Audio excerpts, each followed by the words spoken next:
مقبوضہ کشمیر میں بھارتی قابض افواج تحریک آزادی کو دبانے کے لیے اگرچہ 1989 سے کشمیریوں کی منظم نسل کشی میں مصروف ہے، تاہم حالیہ دنوں میں عام شہریوں کی قتل و غارت گری میں خوفناک حد تک اضافہ ہوا ہے۔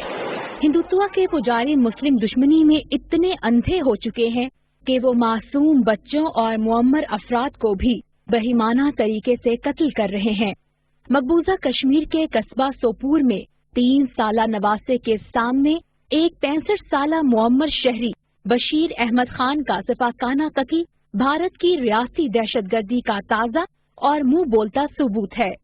بھارتی فوجوں نے بشیر احمد کو اس وقت گاڑی سے اتار کر گولیوں سے چھلنی کر دیا جب وہ اپنے 3 سالہ نواسے کے ہمراہ بینک جا رہے تھے۔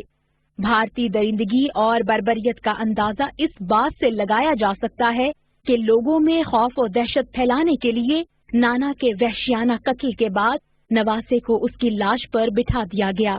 بھارتی درندگی کی بھینٹ چڑھنے والے بشیر احمد کے اہل خانہ جو صدمے سے نڈھال ہیں، یہ جاننا چاہتے ہیں کہ آخر 63 سالہ معمر شخص کو کس جرم کی پاداش میں قتل کیا گیا۔ مجھے جواب دے، مجھے امت شاہ جواب دے، مجھے مودی سرکار جواب دے۔ میرا ہسبینڈ کس تنظیم سے تھا، اس کو کیوں نیچے اتار کر گولی ماری، اس کو گاڑی سے کیوں نیچے اتارا؟ مجھے بولے، مجھے کوئی اس بات کا جواب دو۔ مجھے بولا وہ کس تنظیم کا مجاہد تھا۔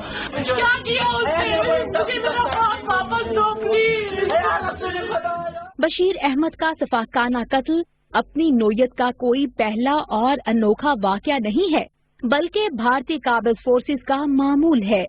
جب سے بھارت کی فسطائی حکومت نے اپنا ہندوتوا ایجنڈا نافذ کرنے کے لیے مقبوضہ کشمیر کی خصوصی حیثیت ختم کی ہے، بھارتی فوج کے ہاتھوں عام شہریوں کی فرضی جھڑپوں میں قتل و غارت میں اضافہ ہوا ہے۔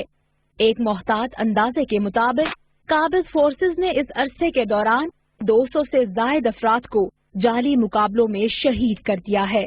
حد تو یہ ہے اب قابض فورسز شہید افراد کی میتیں بھی ان کے اہل خانہ کے حوالے نہیں کر رہی، بلکہ جرائم پر پردہ ڈالنے کے لیے قتل کیے گئے افراد کو دور دراز علاقوں میں چوری چھپے دفنا دیا جاتا ہے۔ لواحقین کا کہنا ہے بھارتی فورسز جوانوں کو جیلوں یا گھروں سے اٹھا کر ان پر مجاہد تنظیموں کے کارکن یا ان کے معاون ہونے کا جھوٹا الزام لگا کر جعلی مقابلوں میں شہید کر رہی ہے۔ بہت ریکویسٹ کی، انہوں نے پہلے بتایا آپ کو بچہ 5 بجے تک دیں گے، تو ہم نے بولا ٹھیک ہے آپ خود ہی دفن کرو ہمارے بچے کو، لیکن ہمارے سامنے ہمیں بھی 2 آدمیوں کا اجازت دے دو، لیکن انہوں نے کچھ بھی نہیں مانا۔ انہوں نے میرے ساتھ کتنا ظلم کیا، ایسے اور کسی ماں کے ساتھ نہیں ہونا چاہیے جو میرے ساتھ ہو گیا۔ مقبوضہ کشمیر میں سماجی کارکنوں کا کہنا ہے کہ شہداء کے جنازوں میں لوگوں کی بڑی تعداد میں شرکت کے خوف سے قابض حکام خوفزدہ ہیں۔ یہی وجہ ہے کہ شہید کیے گئے نوجوانوں کو گمنام قبروں میں دفن کیا جا رہا ہے۔ پچھلے کئی سال سے بلکہ 90 سے جتنے بھی مجاہدین یا دیگر لوگ شہید ہوتے تھے یہاں، تو ایک بڑی تعداد میں لوگ ان کی تدفین کے لیے آ جاتے تھے اور حکومت کے لیے ایک ایمبریسمنٹ سبکی کا باعث بنتا تھا۔ انہوں نے اس کرونا وبا کا فائدہ اٹھاتے ہوئے اب لواحقین کو میتیں دینا بند کر دیا۔ یہ بین الاقوامی قوانین کی خلاف ورزی ہے۔ مقبوضہ کشمیر میں انسانی حقوق کے کارکنوں کا کہنا ہے کہ قابض فورسز اپنے جرائم پر پردہ ڈالنے کے لیے بے گناہ افراد کی میتوں کو چوری چھپے دفنا رہی ہے، جو نہ صرف انسانیت کی تذلیل ہے بلکہ عالمی قوانین کی بھی خلاف ورزی ہے۔ کوئی شخص مر جائے اور چاہے وہ ملیٹنٹ ہے یا چاہے وہ سویلین ہے، اس کے بعد اس کی وہ جو کسٹڈی ہے اس کی کسٹڈی اس کی فیملی کی ہے، تو یہ ہم لوگوں کے نظر میں ایک ہیومن رائٹ وائلیشن ہے۔ فیملیز کے ساتھ جو ان کے لوگ لواحقین ہیں ان کے ساتھ یہ وائلیشن ہے۔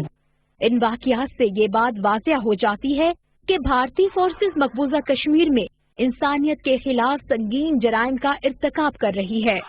عوام کا مطالبہ ہے کہ گزشتہ قریباً 1 سال سے بھارتی فوج کے ظالمانہ محاصرے اور بدترین لاک ڈاؤن میں گھرے کشمیریوں کا مطالبہ ہے کہ اقوام عالم حق خود ارادیت دلانے کے لیے آگے آئے اور بھارتی جرائم کی تحقیقات کے لیے